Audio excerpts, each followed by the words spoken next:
আপনারা জুলফিকার ছবিটা নিশ্চয়ই দেখেছেন, সৃজিত মুখার্জির ছবি। বাংলা সিনেমাতে সব থেকে বড় অনসম কাস্ট নিয়ে এই ছবিটা তৈরি হয়েছিল। 2016 সালে মুক্তি পেয়েছিল পুজোর সময়। তো এই ছবির মধ্যে একটা পার্টিকুলার ফাইট সিকোয়েন্স রয়েছে যেখানে একটা কেজের মধ্যে দেব ফাইট করছে, ঠিক আছে, এবং সে বাইরে দেখে বুম্বাদা এবং একে নুসরাতকে, এবং তারপরে একটা ড্রিম সিকোয়েন্সের মধ্যে সুইচ করে যায় সিনটা।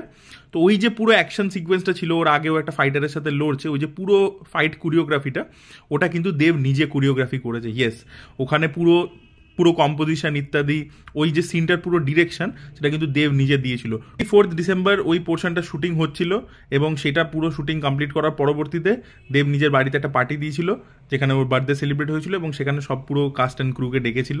তো তারা গেছিল আর কি সেখানে ওই শুটিংটা হয়ে যাওয়ার পরবর্তীতে, এবং ওই শুটিংটা পুরোটাই দেবের কম্পোজ করা আর কি। তো যে খাদানে আমরা দেখতে পেয়েছি যে দেব ক্রিয়েটিভ ডিরেক্টর হিসেবে রয়েছেন, অনেক জিনিসপত্র কম্পোজ করছেন অ্যাকশনের ক্ষেত্রে, সেটা বহুদিন আগে থেকেই তিনি অ্যাকচুয়ালি করেন।